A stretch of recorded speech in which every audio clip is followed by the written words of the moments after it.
अस्सलाम वालेकुम गाइस, मेरा नाम है अली और मैं अपने channel daily horror stories by Ali से आपके सामने मौजूद हूँ। मैं उम्मीद करता हूँ आप लोग दुनिया में जहाँ पे भी मौजूद हैं खैरियत से हैं, खुश हैं और आपकी ज़िंदगी बहुत अच्छी गुजर रही है। अगर आप लोगों ने अब तक मेरे चैनल को सब्सक्राइब नहीं किया तो मैं रिक्वेस्ट करता हूँ कि इसको सब्सक्राइब कर लें। हो सके तो अपने सर्किल में, अपने दोस्तों में, अपनी कम्युनिटी में इस चैनल को शेयर करें। अगर आप अपनी स्टोरी शेयर करना चाहते हैं, आप चाहें तो व्हाट्सएप कर सकते हैं, ईमेल कर सकते हैं या अपनी आवाज़ में रिकॉर्ड करके भेज सकते हैं। गाइस, इससे पहले कि हम आज की पहली स्टोरी की तरफ बढ़ें, मैं रिक्वेस्ट करूंगा कि आप इसको लाइक कर दें और फिर हम बढ़ते हैं अपनी पहली स्टोरी की तरफ। आज की जो पहली स्टोरी है, ये स्टोरी हमें खालिद साहब ने भेजी है और ये बताते हैं कि गुज़िश्ता 15 सालों से ये दुबई में रहा करते हैं और इनके साथ साथ इनके 2 भाई, 2 कज़न्स और बहुत सारे दोस्त मुख्तलिफ स्टेट्स के अंदर काम किया करते हैं। अक्सर ऐसा होता है कि ये सारे के सारे फ्रेंड्स वीकेंड्स पे या छुट्टियों में एक साथ गैदर होते हैं और मुख्तलिफ जगहों को एक्सप्लोर किया करते हैं। ये बताते हैं कि 2009 में ऐसे ही हमारी छुट्टियां थी और हम सारे के सारे जो भी कज़न्स थे, दोस्त थे, वो एक साथ जमा हुए और हम लोगों ने डिसाइड किया कि हम लोग लॉन्ग ड्राइव पे चलेंगे और ये जो लॉन्ग ड्राइव है ये हाईवे की तरफ होगी। हालांकि हमारे जो 2 कज़न्स थे वो हमें मना कर रहे थे कि रात के टाइम में हाईवे पे जाना शायद मुनासिब नहीं है। अब हमारा जवान खून था, इतनी जल्दी डरने वाले नहीं थे, तो बजाय इसके हम उनकी बात को समझते हमने उनका मजाक उड़ाना शुरू कर दिया। खैर, जब ज़्यादातर लोगों ने हाईवे जाने पे इसरार किया तो अल्टीमेटली सारे के सारे लोग राज़ी हो गए और रात के तकरीबन 9 बजे हम लोग लॉन्ग ड्राइव पे निकले। हमारा ख्याल था कि 8 या 7 घंटे तक की ड्राइव करेंगे और कोई भी अच्छा पॉइंट नज़र आता है वहाँ पे टाइम स्पेंड करेंगे, खाना खाएंगे और वापस आ जाएंगे। अभी हमें हाईवे पे चलते हुए तकरीबन 3-3.5 घंटे गुजरे थे और कमोबेश 12 या 1 बजे का टाइम था। हमारे साथ जो 2 दोस्त मौजूद थे उनको एकदम से वॉशरूम की ज़रूरत महसूस हुई। अब हम लोग इंतज़ार कर रहे थे कि जैसे ही कोई पब्लिक टॉयलेट आता है या कोई इस तरह की जगह आती है तो हम लोग गाड़ी को रोक देंगे और वॉशरूम से फ्री होने के बाद, फ्रेश होने के बाद दोबारा से सफ़र को जारी रखेंगे। इसी तरह मज़ीद 15 मिनट चलने के बाद हमें एक बोर्ड नज़र आया और उस बोर्ड पे एरो बना हुआ था और वो जो एरो था वो अस्पताल की तरफ इशारा कर रहा था। अब ये जो एरो बना हुआ था उस एरो के मुताबिक हमें हाईवे से बाहर निकलना था और सीधे हाथ की तरफ तकरीबन 1 किलोमीटर तक गाड़ी को लेके जाना था। खैर, बहरहाल उस एरो के मुताबिक हमने फॉलो करना शुरू किया और उसको फॉलो करते करते तकरीबन 10 से 15 मिनट के अंदर अंदर हम लोग उस अस्पताल के सामने मौजूद थे। लेकिन अस्पताल पे जब हमारी पहली नज़र पड़ी तो उसको देख के लग ही नहीं रहा था कि जैसे ये कोई अस्पताल है। ऐसा लग रहा था जैसे कोई कचरा कुंडी है, क्योंकि इसकी जो दीवारें थीं वो मखदूश थीं और इस अस्पताल के अंदर जगह जगह कचरा पड़ा हुआ था।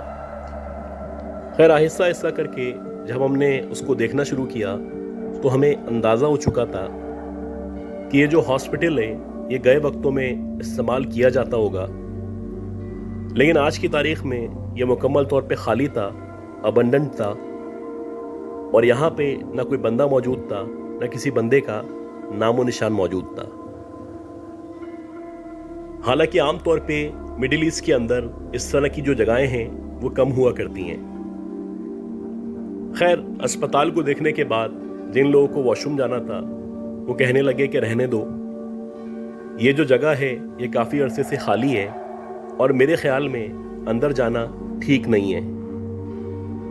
लेकिन मैं भी और मेरा कज़न भी कहने लगे कि भाई एक जगह नज़र आ गई है, कोई मसला नहीं है, अंदर चलो, वॉशरूम से फ्री हो। और वॉशरूम से फ्री होने के बाद वापस अपना सफ़र कंटिन्यू करते हैं। सीधी सी बात है कि मुझे भी उस वक्त वॉशरूम जाने की ज़रूरत महसूस हो रही थी और अब मेरे लिए बर्दाश्त करना मुश्किल हो चुका था। खैर, जब मैंने और मेरे कज़न ने इंसिस्ट किया तो हम 5 लोग उतरे और उतरने के बाद अस्पताल के अंदर दाखिल हो गए। रात के तकरीबन 1-1:30 बजे का टाइम था और इस अस्पताल के अंदर ना कोई लाइट मौजूद थी, ना ऐसा लग रहा था कि कोई अंदर मौजूद है। खैर, हम लोगों ने टॉर्च वगैरह ली और टॉर्च को लेने के बाद एरोस को फॉलो करते हुए जहाँ पे वॉशरूम लिखा हुआ था उस तरफ पहुँचे। जैसे ही हम वॉशरूम के करीब आए तो हमने देखा कि टोटल 3 वॉशरूम मौजूद हैं और हम 4 या 5 लड़के थे जो वॉशरूम जाना चाहते थे। खैर, हम में से 3 लड़के वॉशरूम चले गए। मेरा एक दोस्त सिगरेट पीने लगा और वो सिगरेट पीते पीते बाहर की तरफ निकल गया। अब मैं अकेला वॉशरूम के सामने खड़ा हुआ था तो मैंने सोचा कि क्यों ना थोड़ा सा अंदर की तरफ जाऊं और टॉर्च मार के देखूं कि वाकई में कोई यहाँ पे मौजूद है या नहीं। मैं इसी इरादे से जैसे ही अस्पताल के अंदर की तरफ बढ़ा तो मुझे ऐसा महसूस होने लगा जैसे किसी बच्चे के रोने की आवाज़ आ रही है। अब जब मैंने ये आवाज़ सुनी तो मैं उस वक्त थोड़ा सा सोचने लगा कि इस अस्पताल में ना कोई गार्ड मौजूद है, ना किसी का नामो निशान मौजूद है, तो आखिर ये जो बच्चे के रोने की आवाज़ आ रही है ये कहाँ से आ रही है। अभी मैं इस बारे में सोच ही रहा था कि एकदम से वो जो आवाज़ थी वो बढ़ना शुरू हुई। इसी दौरानिए में जब मैं मज़ीद आगे बढ़ा तो मैंने देखा कि आईसीयू का बोर्ड लगा हुआ है और बिल्कुल आईसीयू वार्ड के सामने एक लड़की या एक औरत बैठी हुई है जिसकी पीठ मेरी तरफ है और मुझे बैक साइड से उसके बाल नज़र आ रहे हैं। जब मैंने मज़ीद गौर किया तो मैंने देखा कि उस औरत के आगे एक 7 या 8 साल की बच्ची बैठी हुई है और उस बच्ची के भी बड़े लंबे लंबे बाल हैं। बज़ाहिर देखने से लग रहा है कि ये जो औरत है ये अपनी बेटी के बाल बना रही है या उसके बालों में कंघी कर रही है। अब जब मैंने इस औरत को और उसकी बेटी को इस अबंडन अस्पताल में देखा तो मैं सोचने लगा कि इस वीराने में, इस सुनसान जगह पे और इस अस्पताल के अंदर ये औरत और इसकी बेटी भला आखिर क्या कर रहे हैं। खैर, अभी मैं इनके बारे में सोच ही रहा था और मैं इन दोनों को आवाज़ देने ही वाला था कि इसी दौरानिए में मेरा जो एक दोस्त था वो चलता हुआ पीछे से आने लगा। अब जैसे ही वो मेरे करीब आया तो उसने भी देखा कि ये जो औरत है वो अपनी बेटी के बालों में कंघी कर रही है। और ये देखने के बाद मेरा जो दोस्त था वो भी सोच रहा था कि भला ये औरत और उसकी बेटी यहाँ पे कैसे आ सकते हैं। खैर, इसी दौरानिए में उसने अरबी में बोला कि तुम कौन हो और यहाँ पे क्या कर रही हो। जैसे ही मेरे दोस्त ने ये सवाल किया तो वो जो औरत थी उसने कोई जवाब नहीं दिया और जब उस औरत ने कोई जवाब नहीं दिया, मुसलसल कंघी करती रही, तो इस बार मैंने ज़ोर से चीख के बोला कि तुम कौन औरत हो और यहाँ पे क्या कर रही हो। ये बताते हैं कि जैसे ही मैंने बोला तो इसी दौरानिए में फ़ौरन से वो जो लड़की थी जिसके बाल बनाए जा रहे थे वो एकदम से पलटी और जैसे ही टॉर्च की लाइट मुकम्मल तौर पे उसके मुंह पे लगी तो मैंने देखा कि उस बच्ची की आंखों से खून निकल रहा है। अब जैसे ही मैंने ये देखा तो मैंने अपने दोस्त की तरफ देखा और मैं उससे कंफर्म करना चाह रहा था कि जो मैंने देखा है क्या तुमने भी वही देखा है। इसी दौरानिए में वो जो लड़की की माँ थी वो भी पलटी और जैसे ही वो पलटी तो मैंने देखा कि उसका जो मुंह है वो मुकम्मल तौर पे जला हुआ मुंह है और उसकी जो आंखें हैं वो मुकम्मल तौर पे सफ़ेद हैं। ये बताते हैं कि जैसे ही वो जो औरत थी पलटी थी उसने पलटते ही एकदम से ज़ोर ज़ोर से चीखना शुरू कर दिया था और जिस तरह वो चीख रही थी ये कोई नॉर्मल आवाज़ नहीं थी। आम तौर पे कोई औरत इतनी बुरी तरह नहीं चीख सकती। बहरहाल जैसे ही उसने चीखना शुरू किया वैसे ही जो बाकी दोस्त थे या जो भी वॉशरूम में गए हुए थे वो सारे के सारे बाहर आ चुके थे और सबको अंदाजा हो चुका था कि हम सबका सामना एक चुड़ैल से हो गया है। इसी दौरानिए में हम सारे के सारे पलटे और जितना तेज हो सकता था हमने वहां से बाहर की तरफ भागना शुरू कर दिया। जैसे तैसे गिरते पड़ते हम लोग गाड़ी के करीब पहुंचे और जिसको जो कुछ आता था वो मुसलसल पढ़ रहा था। हम गाड़ी के अंदर बैठे और जब हम गाड़ी में बैठ रहे थे उस वक्त तक हमें महसूस हो रहा था कि जैसे वो जो चुड़ैल है वो मुसलसल चीख रही है या गुस्से का इजहार कर रही है। बहरहाल गाड़ी स्टार्ट करने के बाद हम लोगों ने फौरन से उसको दौड़ाना शुरू कर दिया और गाड़ी को निकालते हुए या भगाते हुए जब हमारी नज़र उस हॉस्पिटल की तरफ पड़ी तो हमने देखा कि वही औरत दोनों पाँव और दोनों हाथों को इस्तेमाल करते हुए, जैसे कि आमतौर पे जानवर इस्तेमाल किया करते हैं, बहुत तेज़ी से हमारी तरफ आ रही है।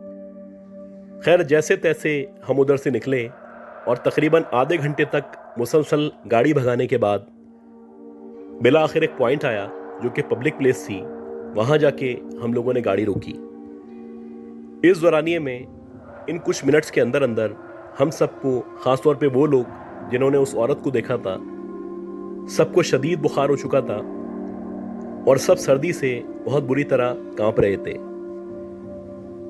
हालांकि आमतौर पे मिडिल ईस्ट में इतनी सर्दी नहीं हुआ करती, लेकिन हम लोगों को ऐसा लग रहा था जैसे कि हम सबके ऊपर बर्फ रख दी गई है।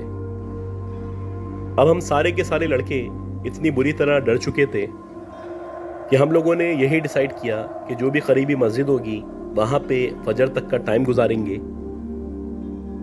और जैसे ही सूरज तुलू होगा तो हम लोग वापस चले जाएंगे। ये बताते हैं कि वहां से वापस आने के बाद तकरीबन एक हफ्ते तक हम सारे के सारे लोग शदीद बीमार रहे और उसके बाद से हम लोगों ने तौबा कर ली थी कि कभी भी रात के टाइम में हाईवे का सफर नहीं करेंगे। आज की जो दूसरी स्टोरी है, ये स्टोरी हमें फैजान साहब ने भेजी है और ये बताते हैं कि 2009-2010 में जब इन्होंने इंटरमीडिएट किया था तो उसके बाद से इन्होंने जॉब की तलाश शुरू कर दी थी, क्योंकि ये चाहते थे कि कोई ऐसी जॉब करें कि जॉब के साथ साथ अपनी पढ़ाई को कंटिन्यू कर सकें। काफ़ी अरसे तक ये मुख्तलिफ जगहों पे अप्लाई करते रहे, बहुत ज़्यादा ट्राई किया, लेकिन इत्तेफाक से ना इनको कोई जॉब मिल रही थी और ना ही कहीं से इंटरव्यू कॉल आ रही थी। खैर काफ़ी थक हार के इन्होंने अपने मोहल्ले के एक अंकल थे, उनसे बातचीत की और वो जो अंकल थे वो एक प्राइवेट सिक्योरिटी प्रोवाइडिंग कंपनी में एज सुपरवाइज़र काम किया करते थे। खैर उनसे सिफारिश करवाने के बाद इनका इंटरव्यू हुआ और इंटरव्यू होने के बाद इनको जॉब मिल गई। ये बताते हैं कि जब मैंने जॉब हासिल की तो तकरीबन 2 से 3 महीने की ट्रेनिंग थी जो मुझे करवाई गई और ट्रेनिंग करवाने के बाद या उस दौरानिए में मुझे बता दिया गया था कि आपको हर 10 दिन बाद नई जगह पे पोस्ट किया जाएगा या सिक्योरिटी गार्ड के तौर पे भेजा जाएगा। ऐसा ही हुआ कि शुरू में मुख्तलिफ घरों में और उसके साथ साथ मुख्तलिफ फैक्ट्रीज़ में मुझे गार्ड के तौर पे भेजा जाने लगा। तकरीबन 2 से 3 महीने जब मैं उस कंपनी में गुजार चुका था और जब कंपनी को लगने लगा था कि मैं अपना काम ईमानदारी से कर रहा हूँ और बहुत अच्छी तरह कर रहा हूँ, तो बिला आखिर जो कंपनी थी उसने मुझे कहा कि हब के अंदर एक फैक्ट्री मौजूद है और हम चाहते हैं कि आपको परमानेंटली वहाँ पे डिप्लॉय कर दिया जाए। अगर आप हामी भरते हैं तो हम आपकी तनख्वाह भी बढ़ा देंगे और इसके साथ साथ कुछ पैसे पेट्रोल की मद में आपको दिए जाएंगे। अब जब मुझे ये अपॉर्चुनिटी मिली या मुझे लगा कि कंपनी अब मुझसे खुश है, तो मैंने डिसाइड किया कि फ़ौरन से इस अपॉर्चुनिटी को अवेल करूं और मैंने वहाँ पे जाने के लिए हामी भर ली। ये बताते हैं कि मैं कुछ दिनों के अंदर अंदर ही वहाँ पे पोस्ट कर दिया गया। अब ये जो कंपनी थी, ये जो फैक्ट्री थी, इसके बारे में मुझे बताया गया था कि ये फैक्ट्री पिछले तकरीबन 10 से 12 सालों से मुकम्मल तौर पे बंद है और यहाँ के जो मालिकान हैं वो चाहते हैं कि यहाँ पे सिक्योरिटी फराम की जाए ताकि जो लैंड माफिया है या इस तरह के लोग हैं वो यहाँ पे कब्ज़ा नहीं कर सकें। मेरी जो ड्यूटी टाइमिंग थी वो रात के 9 बजे से सुबह के 9 बजे तक थी। मेरी तनख्वाह भी बढ़ चुकी थी और मुझे आने जाने के लिए पेट्रोल भी फराहम किया जा रहा था। जब मैं उस फैक्ट्री में गया, वहां जाके मैंने सारी चीज़ें ऑब्जर्व की, तो मैंने देखा कि फैक्ट्री का जो अंदर का हिस्सा है वहां पे एक बहुत बड़ा सा सहन मौजूद है और उस सहन के अंदर एक बेरी का पेड़ लगा हुआ है। इसके साथ साथ फैक्ट्री के अतराफ में चारों तरफ कचरा पड़ा हुआ है और बज़ाहिर देखने से ऐसा लगता है कि गए वक्तों में या मेरे आने से पहले इस जगह को हीरोइनची इस्तेमाल किया करते थे। खैर, जब मेरी वहाँ पे पहली रात थी तो वो जो रात थी बड़ी सुकून में गुजरी और मेरा जो टाइम था वो बहुत आसानी से पास हो गया। जैसे तैसे वो रात गुजर गई। उसके बाद जब अगली रात आई तो रात के तकरीबन 2 या 2:30 बजे का टाइम था। मैं फैक्ट्री के गेट के बाहर चेयर पे बैठा हुआ था कि एकदम से एक बड़ा सा पत्थर मुझे आके लगा। अब जैसे ही ये पत्थर मुझे आके लगा तो मैंने गौर करना शुरू किया और मेरे अंदाजे के मुताबिक ये जो पत्थर था ये फैक्ट्री के अंदर की तरफ से आया था। अब जब मुझे ऐसा लगा तो जाहिर सी बात है, सिक्योरिटी प्रोवाइड करना मेरी जिम्मेदारी थी और मुझे बज़ाहिर लगने लगा जैसे कोई हीरोइनची या इस तरह के अफराद अंदर मौजूद हैं और ये पत्थर उन्होंने मुझे मारा है।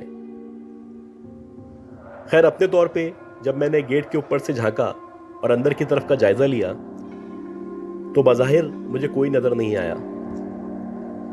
मैं दोबारा से चेयर पे बैठ गया और मैं सोचने लगा कि शायद मेरा वहम हो।